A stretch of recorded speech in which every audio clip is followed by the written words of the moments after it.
All right, here we go. So, welcome back to another episode of Sober Yoga Girl. I am super excited for this particular episode because I have a guest who I have known for a very long time. Sophie Malouin is a childhood summer camp friend of mine, and we must have met maybe at like age 10 or something. Known each other for years. And Sophie is another yoga teacher. She is Canadian based. She works for Modo Yoga International, which back when I lived in Canada used to be known as Moksha. Now it's Modo. And she also does some private one-on-one work in yoga teacher mentorship and working one-on-one private yoga sessions. So welcome, Sophie.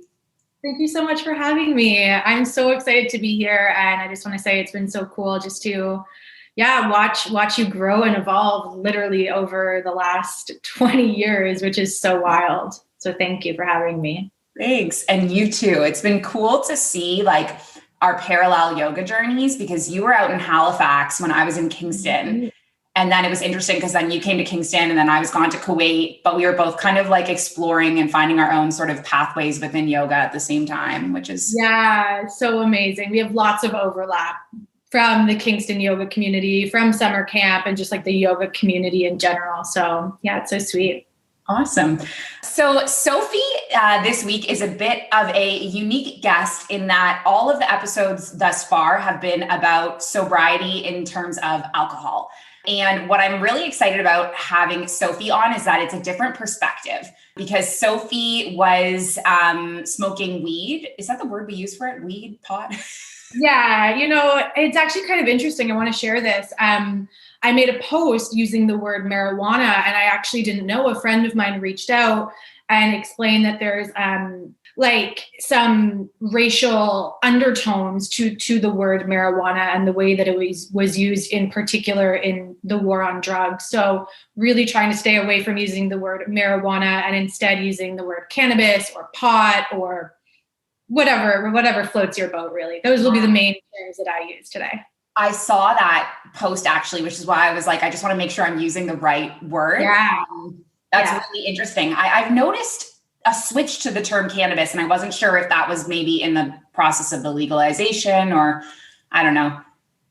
I would need to do more research on it, but it was essentially the word marijuana was used as propaganda against pretty much Black and brown people who were using or selling pot at the time. Oh, wow. I didn't know that. Mm-hmm. All right. Well, before we kind of get into all that, I was wondering if you could start us off with a bit of a intro into just kind of telling us about yourself and your life and your journey and kind of where you are today. Cool, for sure. So, as Alex mentioned, I went to summer camp my whole life growing up, as did Alex. So that's how we connected. I am from Canada. So I was born in Burlington, Ontario, but grew up like mainly in Barrie, Ontario, which are two cities just outside of Toronto, Ontario. So if you're not familiar with Burlington or Barrie, not far from Toronto. Yeah. I'll get into more of my story as it pertains to high school. But after high school, I went away to university. I went out east to Dalhousie, which is in Halifax. I mean, that's such a potent time for so many people. For many people, it's the first time that they're leaving their parents' home. They're going out to live on their own. Perhaps there's not as much supervision. And for me, that really was a challenging time, those 4 or 5 years living in Halifax. And as challenging as it was, that was also the time where I started to see the most personal growth and development. And luckily, I also found yoga while I was at university. So every year you kind of get like an agenda at university, and at the back of the agenda, there was a 1 week free pass to go to this hot yoga studio, which was then called Moksha and is now called Modo Yoga Halifax. And so I went with a girlfriend, and I grew up dancing and always loving being in my body, being embodied. And, it really was like a love at first sight kind of thing for me. Modo yoga is a hot yoga, and I love the heat. So just the mixture of being in my body, being in the heat, it really felt like coming back home. And that's not to say that I went like, full yogi right away. It was a many year journey that was actually really interlaced with my journey towards getting free from smoking. So I'll get more into that in a moment, but pretty much right after I graduated university, I went and did my yoga teacher training. And from there, started teaching. And anybody who has been teaching yoga knows that it can be quite the hustle to try to make ends meet when you're just teaching group public yoga classes, which is what I was doing at the time. So I was working what felt like, a million different jobs just to pay my bills. And it just became pretty clear that it wasn't going to work. Like I wasn't going to be able to support myself.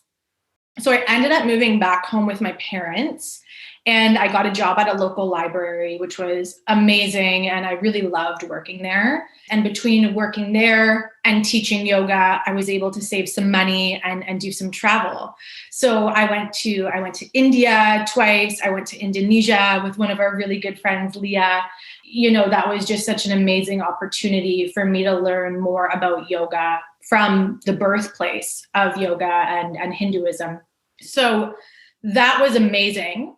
But I found myself, coming back home, kind of like back at ground zero again, struggling to make ends meet. My contract with the library had come to a close, and I was like, what am I going to do? How am I going to make this work? Like, it had been at this point, I guess, maybe 4 years of me teaching, and I hadn't found a way to make it click yet. And, I was feeling some pressure from my parents and from the world just to go back to school and to like get a job. So that's what I did. I ended up going back to college and studied to be a paralegal, which seems like kind of like a diversion from teaching yoga, but I'd always been interested in law. And I really enjoyed studying it. Like I really, really did. I had some amazing friends. It was really stimulating, really challenging for me. But after about 6 months in the workforce, I kind of just knew that this kind of work wasn't going to bring me lasting joy and happiness. And once I made that realization, like once it clicked for me, it's like I couldn't get it out of my head. I would show up to work every single day, even though I was still teaching yoga at the time. The yoga studio was actually right below the law firm that I was working at. I felt like in a way I was betraying myself and also my potential. And just because I couldn't make it work before doesn't mean that I couldn't make it work going forward. And, I got lucky. I got really lucky, and a job opportunity opened up with Moto Yoga. And, I saw it pop up on my lunch break when I was working at the law firm, and I went to the HR person. I was just like, I have to go home. Like, I'm not feeling well. And I just took the next few days off of work and really put all my effort into this job application, and ended up getting the job, which was just so amazing. And I don't think that I would have been able to land the job if I was still really in the grips of my addiction and my addictive behaviors. So that was about 2 years ago that I landed this job, and opened up so many opportunities for me, which I'm just so grateful for. And then in the last year with the COVID pandemic, really I've gone and I've shifted my offerings, which were more group public, outward facing, being involved with teacher trainings, and now just working more one-on-one with people. So I'm really interested in like doing more therapeutic based yoga. And as Alex mentioned, I do mentorships with students and teachers. So just like really getting into the nitty gritty of what's going on. And, it's my belief that our physical bodies like hold the imprint of everything that we go through in our lives, like be it emotional, physical, spiritual. Our bodies hold the imprint of all of that. And I think that yoga is such a wonderful way to release some of that tension that we hold. And, for many people who might be listening, the tension that addiction and addictive patterns can cause in our body, it's a real gripping, a real stress. So the practice has been paramount for me in my own healing. And I've seen it, be so beneficial for other people in their own healing. And I just feel so grateful to be able to be that person to facilitate that for other people now. So that's kind of like a Coles Notes version of how I got to where I am today in this moment. But obviously so much has happened in between, and I'm really looking forward to sharing more, especially about my journey with pot and cannabis with you today. Wow. Okay. I loved listening to that. Thank you. Because I feel like even like we were close as kids, as summer camp cabin mates, but I feel like as an adult, I have not actually sat down with you and like heard your journey.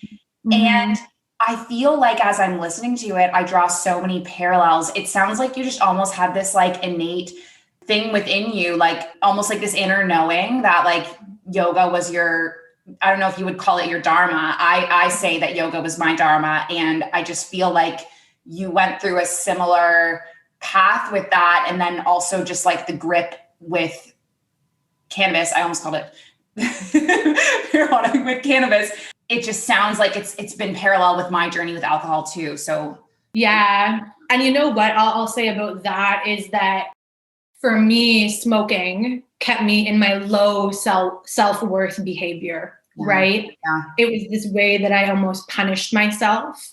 And in order for me to step into this like high self-worth person to be like, wait, I actually deserve to have a career that I love. Yeah. And I can make a living doing this, even if it's extremely difficult. But I couldn't do that as long as I was getting up every morning and getting high, because there was no space for it. And I subconsciously was telling myself, no, I'm worthy of these low self-worth behaviors, right? And every morning when I wake up and I don't smoke or I don't drink or I don't do something that like limits me, I'm saying, yes, like I do deserve those higher, greater opportunities. And I'm acting in a way that's in line with that. And that's really, it's really important, especially as yoga teachers, because we're like the role models for the students. So like you need to be really aligned and really integrated in your truth. And if you're not, that translates, you know, even subconsciously that translates. So yeah, being a yoga teacher is like my greatest challenge, but also my greatest privilege, because it means I have to wake up every day and walk the talk and not just talk the talk. And that's the hard stuff, as you know. Yeah, love that. Okay, so tell me more about your journey smoking cannabis. Like, when did you start, and kind of what aspects of the culture you were around in Canada influenced that? Yeah, for sure. So the first time that I ever smoked was grade 8 graduation. And, you know, looking back, I just think like, wow, I was so young, right? I was so young. And it didn't really become more common until high school, which is quite common for most people.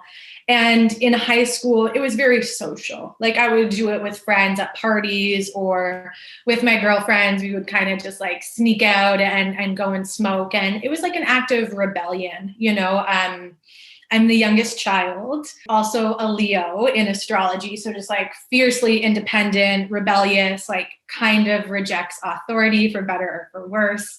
And so I found myself, you know, doing a lot of those things, smoking, drinking at a young age, which again, it was common, especially in my friend group. And I think in Canada in general, right? Like if we think back before pot was legalized in Canada, which was in 2018, it's like anytime you were watching a story or like a television show or a movie and pot was in it, it's like pot was either coming from California or Canada, right? Like there was just kind of this idea that Canada is a little bit more like hippie granola, which is true in some places, especially out west.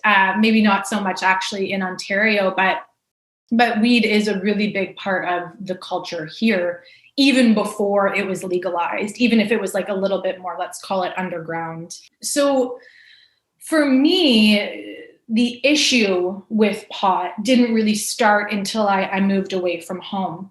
And, you know, I had more freedom, which meant more room for exploration. And also, like, I was really lucky, really privileged growing up that I had it pretty easy. Like in high school, I had an amazing group of friends.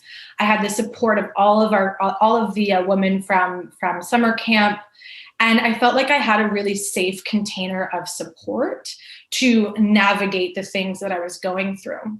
And then when I moved out east for university, I moved away from so many of my friends. Like I knew 2 people when I moved out there. And part of what bonded us was that we came from the same high school and we kind of had these same patterns. Like we would all go out and drink and smoke to be social. So that was the pattern that we took on as a group. And therefore that was the kind of people that we attracted when we were meeting new people in university. And so for the first year, like I would smoke on my own, but I would say it was still more, let's call it in control, even if some of the behavior was a little bit problematic. And then in second year, I started dating a new guy. And looking back, the relationship just had bad news written all over it. He also dealt pot, which made it really convenient for me to smoke pot. And, I went through a really tough time in my second year university, and I essentially severed connections with my best friend and my roommate and also my boyfriend who was living with us at the time. And it really was a heartbreaking and deeply traumatic experience for me. And I didn't have the tools to cope with it. I didn't have any tools to how to handle these really big feelings that were coming up for me for the first time. A lot of people are familiar with like feeling really low and depressed and feeling really anxious. And for me, I was feeling those things for the first time and I felt really alone. And so I found a lot of comfort in smoking. And when I was high, I was numb. So I didn't have to feel the things that I was feeling. And so it became my way to cope. And I think that's really common. And that's something that I really want to highlight. Like, I really do believe that addiction is the result of unprocessed trauma, right? Like addiction isn't necessarily the problem. It's the reaction to the problem. And the actual problem, the root of the issue is the trauma, right? I was talking to my boyfriend about this earlier. It's like happy people don't do heroin, right? People who do heroin or who are addicted to heroin, I should say, often have some really deep wounding. And I think the same is for any substance. Anybody who drinks heavily, smokes heavily, does any drug heavily. It's like the drug isn't the problem. It's a coping mechanism. And it's a really good coping mechanism at first because it's like, I don't have the tools to feel this really big thing. So I'm going to cope by using this substance. And that works until it doesn't work anymore, until your addiction and the substance overtakes your life. And that's what happened to me. I wouldn't go anywhere where I couldn't smoke. And like, you have to keep in mind, this is before pot was legal. So it's not like I could just go out with my friends and then go down the store or go down to the store to pick up a joint. Like you had to think about where you were going to get it. So I wouldn't go anywhere I couldn't smoke. I couldn't sleep without smoking. I couldn't eat without smoking. I wouldn't go to class without smoking. I wouldn't go to work without smoking.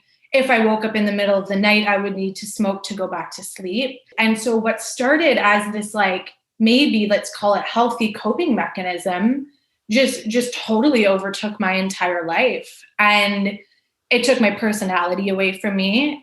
It took a lot of really close friends away from me.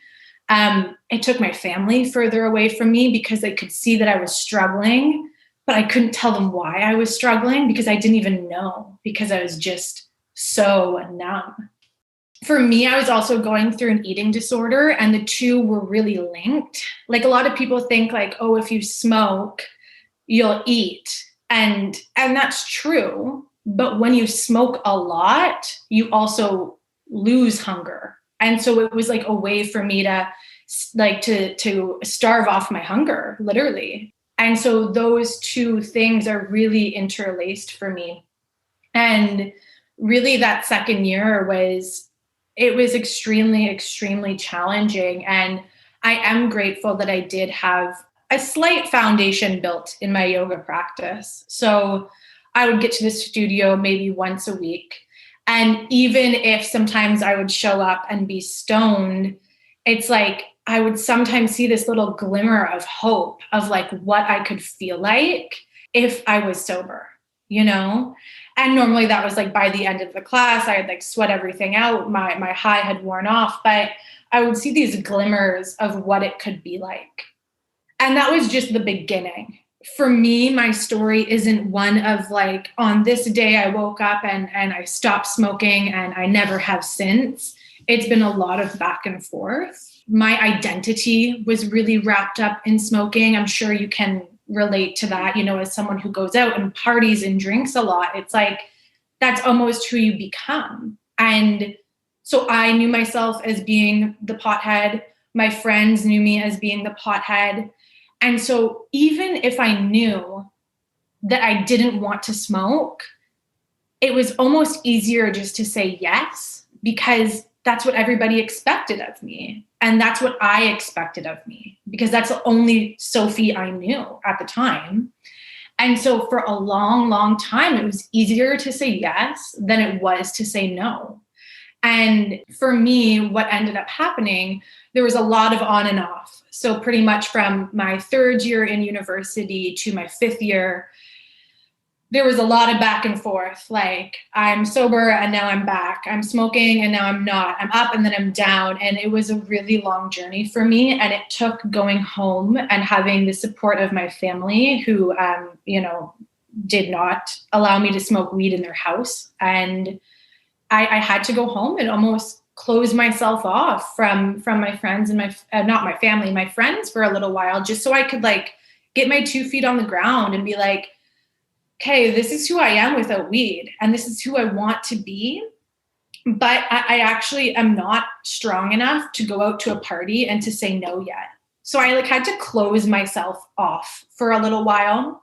And really one of the greatest blessings of my life was reconnecting with my boyfriend, who has a very similar story to me. But when we met, it was really important to him that he was not with somebody who was drinking heavily or doing any kind of drugs. And I found myself just in this position where I was like, okay, do you want to be in a happy, loving, joyous relationship with somebody else and with yourself? Or do you want to stay in the thralls of your addiction for who knows how long? And I'm really grateful that he, in a way, encouraged me to make that choice. And being with him has been so supportive. And now I'm in a place where it's easier to say no than it is to say yes. And that took a long time, but I know now who I am without weed.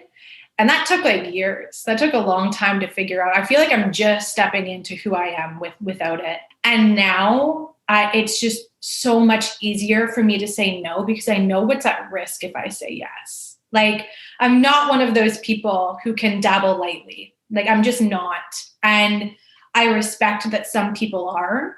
But for me, like, it has to be a no, because if it's not a no, it's a yes. And then that one time yes turns into a yes all the time. And it's a really dangerous cycle.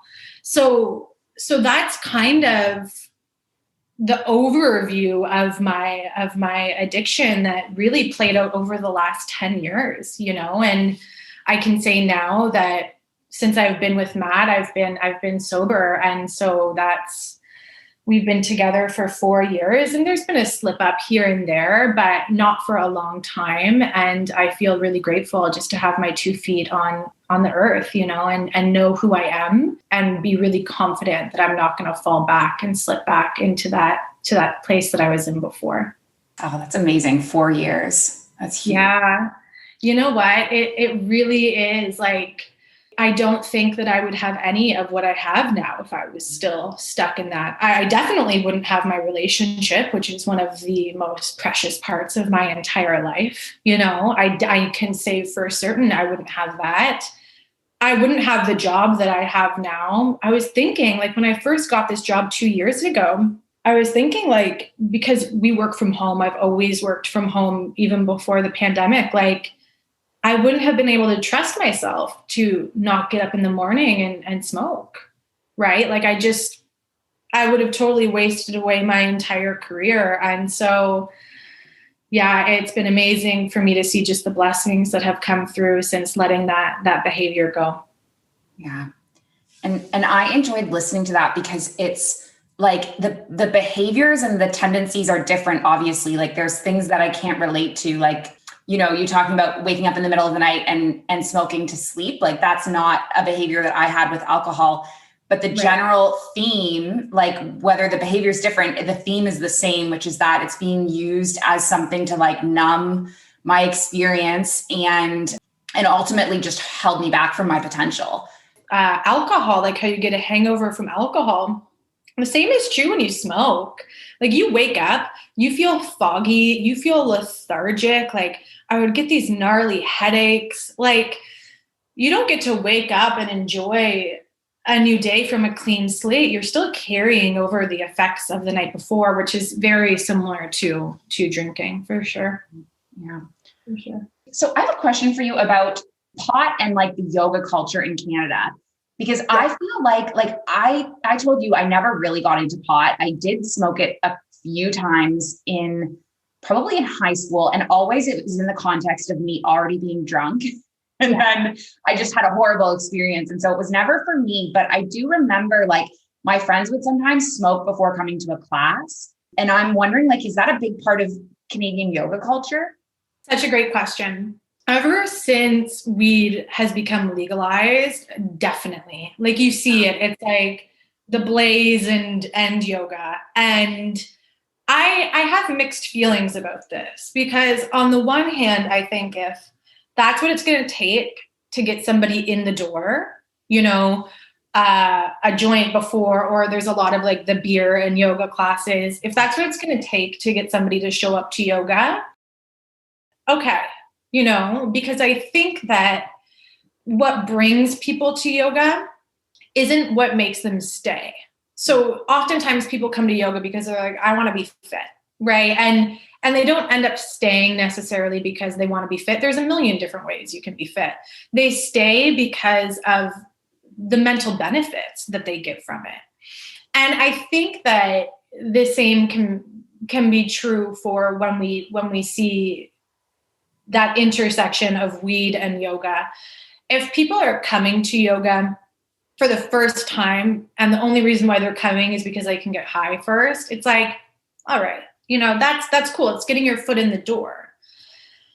On the other hand, I think where I'm at personally in my practice and in my teaching, it's to become more intimate with what is true, so to become more intimate with the present moment. Like that's my goal as a practitioner and as a teacher of yoga. And might be a little controversial for some, but I just don't think it's possible to be present or to be intimate with what is true if you're high or if you're drunk. And so I'll explain that a little bit more. I think that when you're high or you're drunk, it's like you have a filter on, right? It's like an Instagram filter. And so what you're experiencing may be true to you, right? But you're seeing through the lens of being drunk or of being high. You're not seeing through the lens of being sober and being clear. Mm-hmm. So for example, if I'm stoned and I'm in my parents' house and my truth is that I'm really paranoid because I think my mom knows that I'm high and I'm going to get in trouble. So yes, that's my truth. But the greater truth is that my mom might just be downstairs watching TV, not at all thinking about me being high.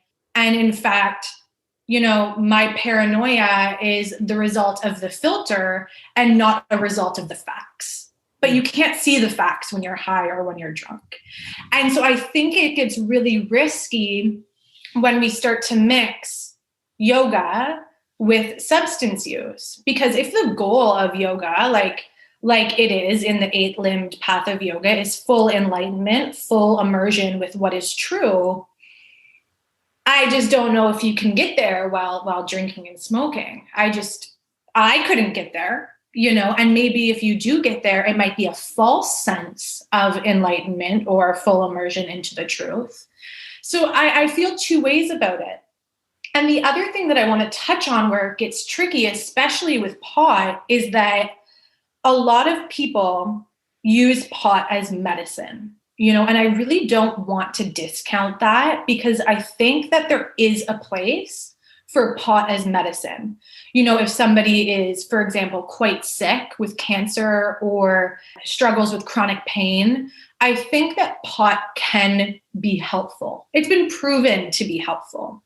But what's important is, like, in Ayurveda, which is the sister science of yoga, any medicine can become a poison. And what makes a medicine a poison is the dosage, right? So if you're saying that pot's your medicine, but you can't do anything without pot, then maybe you need to rethink it, because maybe your medicine has actually turned into a poison and is keeping you trapped rather than making you more free, right? And then if we're looking at pot as being a medicine, I think that we also need to really consider that Western dominant culture has this tendency to take from less dominant culture, right? So there are so many lineages that use cannabis as plant medicine.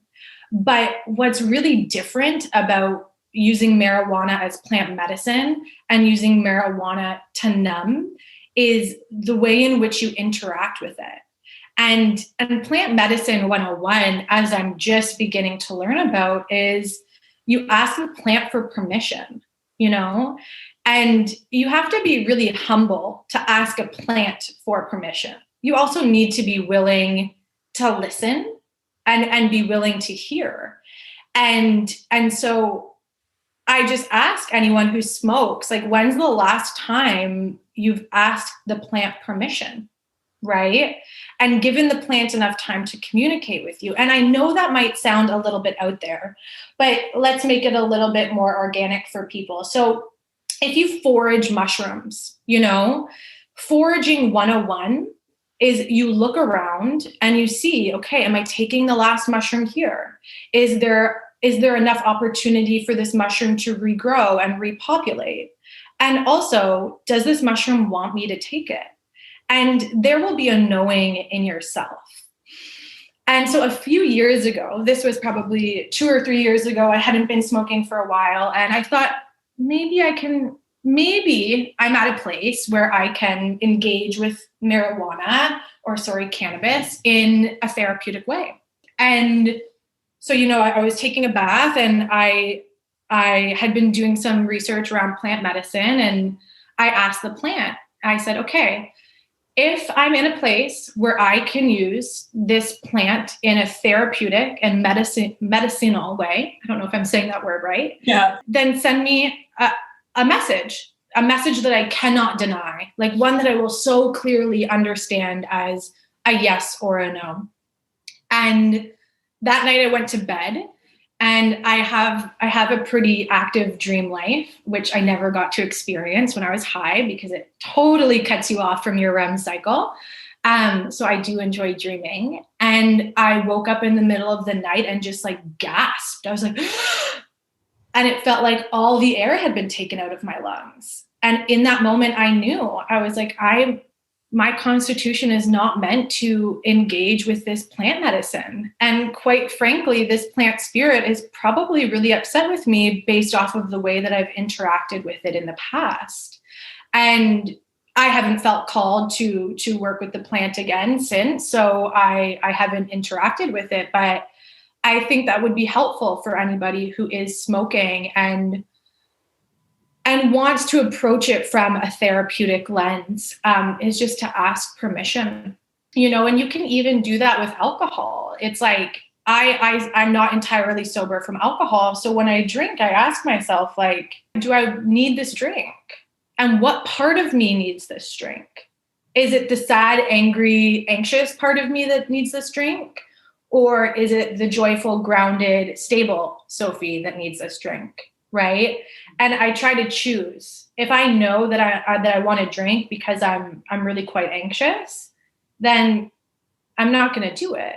But am I going to have a glass of champagne, perhaps, so I can enjoy the moment with family and friends? And I don't have a history of abusing alcohol the same way I do pot.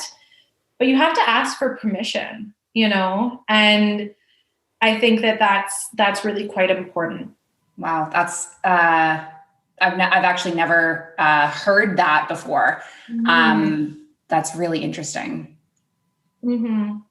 And that's a lot of the work that, like, what I'm trying to highlight, I guess, is all of these Indigenous peoples, First Nations people that are engaging with marijuana in a therapeutic way. They're asking for permission, and they respect when the plant says no, and they're courageous and brave enough to ask for permission in the first place. And if you think that it's just like complete woo-woo, that's okay, but I implore you to do a little bit of research about plant medicine and educate yourself about where these plants come from.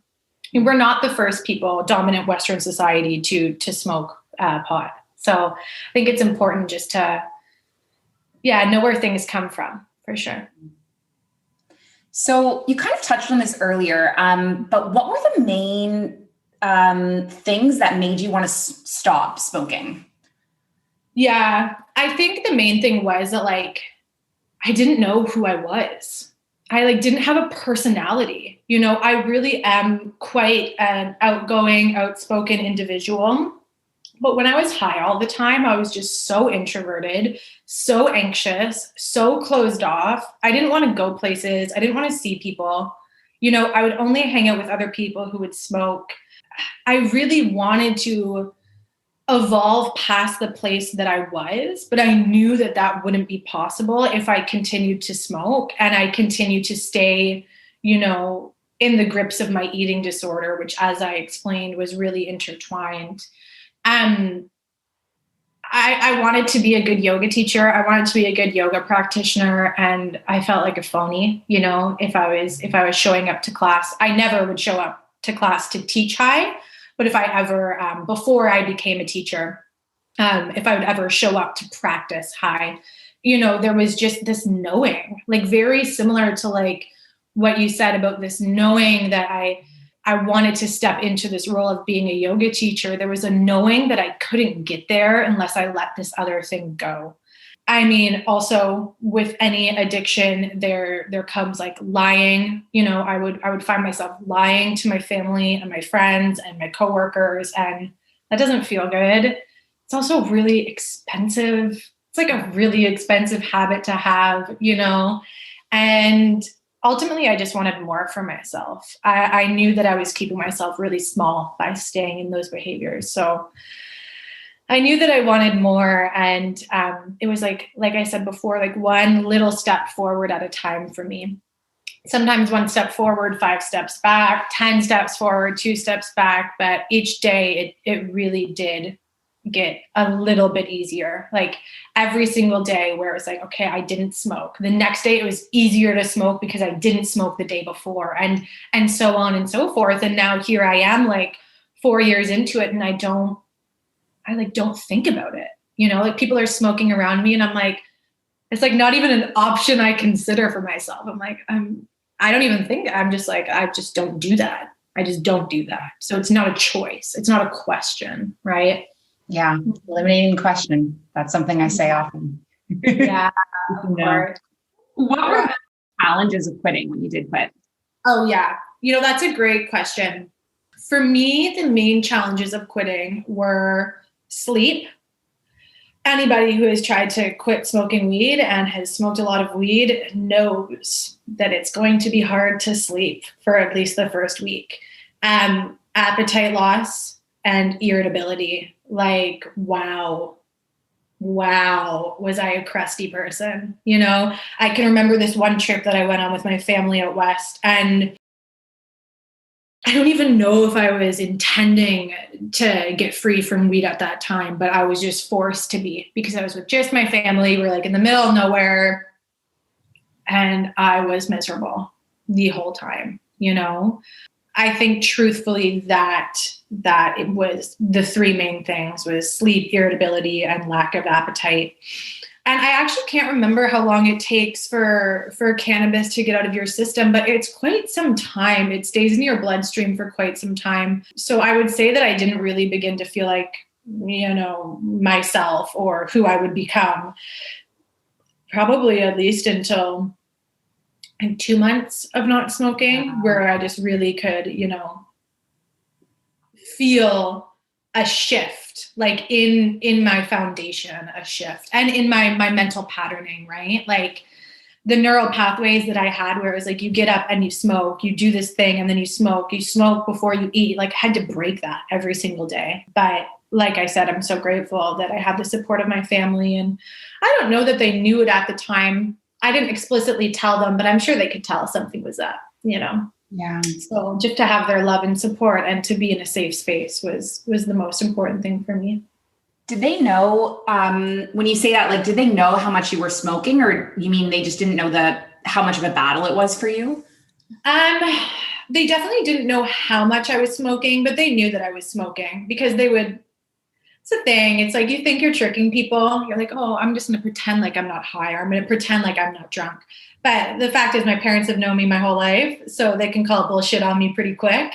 So I don't think that they knew the extent of it. It probably would have been quite devastating for them to know the extent of it. And I definitely tried to protect them from the extent of it.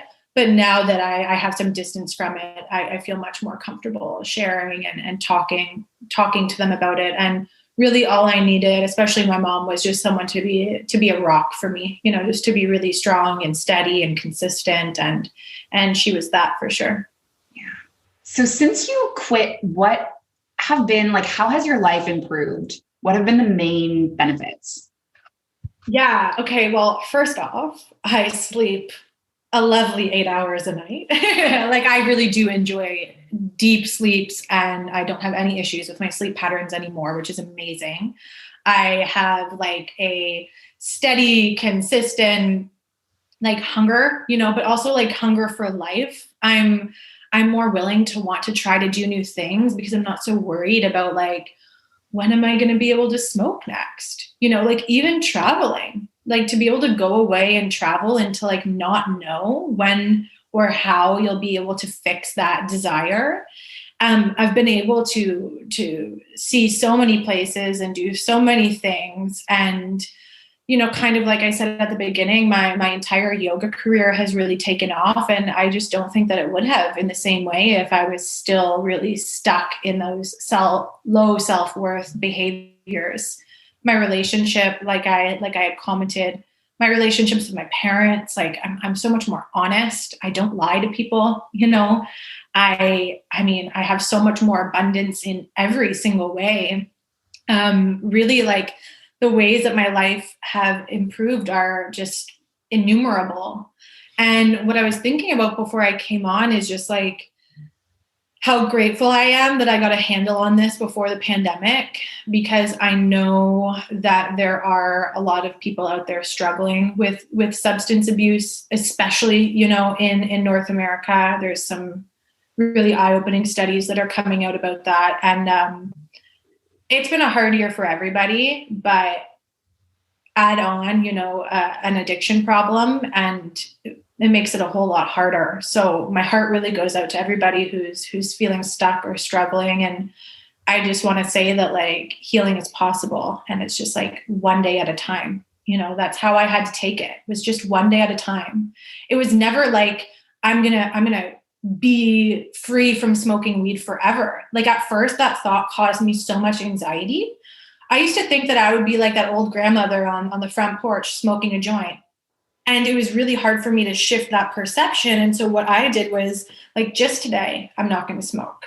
And then we'll deal with tomorrow. Right. And then every day, like I said before, every day that I didn't smoke, it was easier the next day not to make that choice. And I hear that the same thing is true for a lot of people who quit drinking. It's just like one day at a time. Don't overwhelm yourself. And something I also really want to say is that like, although relapses are like not meant to be undermined in any way, no matter what your substance is, it's like be gentle and be kind to yourself.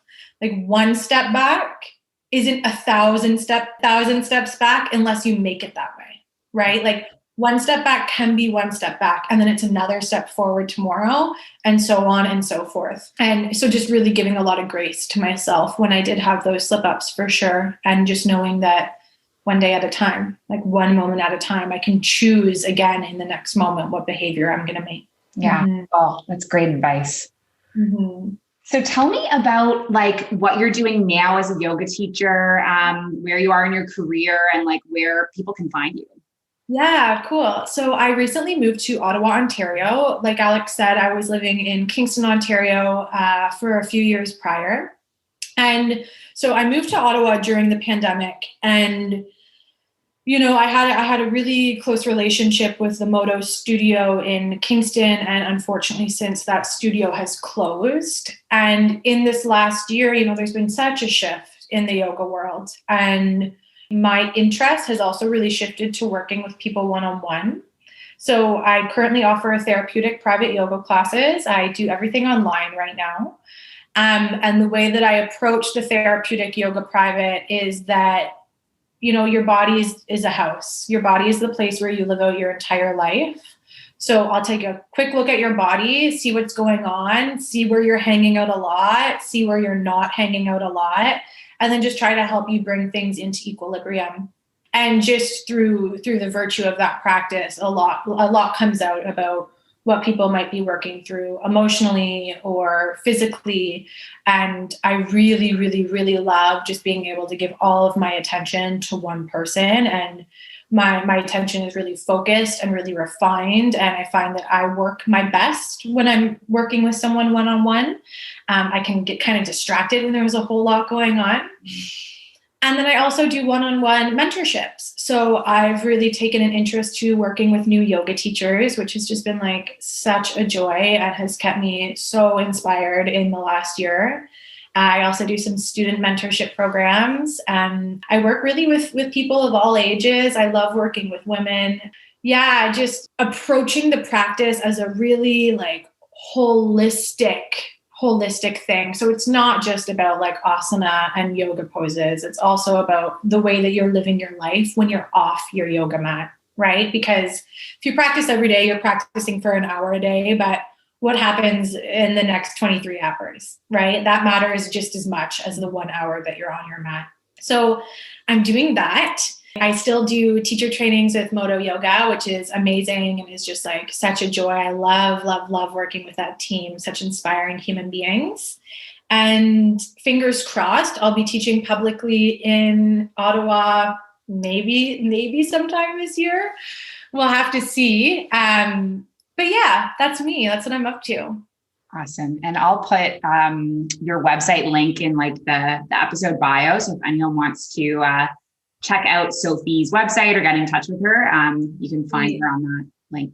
Yeah. Well, thank you so much. You know, I just want to say that I think the work that you are doing is so needed, especially right now. Like I know the Mindful Life has just become 1 year, and it's like, what a year it's been, right? And like what a difficult year, but what a remarkable year to bring this forward into the world. And yeah, just to encourage people to make healthy choices for themselves. So big congratulations to you and to your entire team. I know how hard you work, and it's been so amazing to see it all unfold.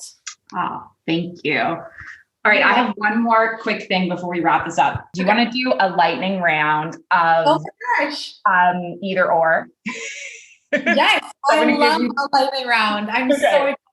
So I'm going to give you 2 things and you just have to pick which one.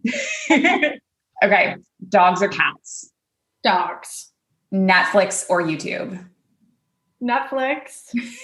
Although I'm pretty into YouTube right now. It's like just happening for me. I'm just starting to get it. But Netflix is like the backbone of my household in terms of television. So Netflix. Okay, phone call or text? I want to say FaceTime. That's my jam. Yes. Yeah, that should be an option too. Yeah.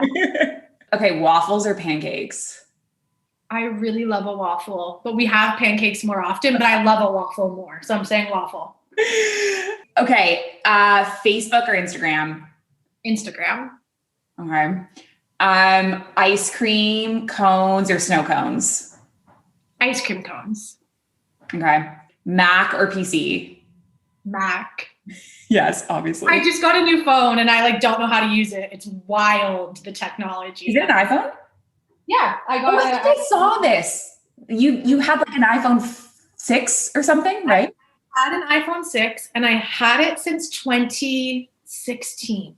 And this weekend I got a new phone and it's like mind blown. I don't know how to use it. It's crazy. That's impressive how long you kept it. Yeah, thank you. Okay. One more. Cake or pie? Matt's mom makes like the best pie in the world, so I'm gonna go and say pie. What kind of pie? She makes a pie for every season. It's like, okay, we got strawberry pie, we have potato pie, we have meat pie, we have like, it's just a pie for everything. Wow. She's really expanded the possibilities of pie for me. Oh yeah. Well, when I'm back to Canada, I'll have to come down for a pie. Yes, of course. I'd love to have you for a pie. Well, thank you so much, Sophie. This was an amazing episode. Like truly just brought a new kind of perspective and like a fresh conversation onto the show. So I really appreciate you coming on. I'm so glad. It was so awesome to connect with you in this way. And if anybody has any questions about anything, reach out. And kind of my last little disclaimer that I want to say is that, you know, like this is my story and it's my truth. And if it doesn't resonate with you, that's okay. But the one thing that I'll say is that if this has like sparked something in you, just to lift a mirror up to that and just to take a closer look, right, at what that might mean about what's going inside of yourself. And like I said before, it's one day at a time, and just be gentle and kind to yourself. And, you know, healing happens when it happens. We can't rush the process. Awesome words to end on. Thank you so much. Thank you, Soph. Have a great day. All right, you too. See you soon. Bye. Bye.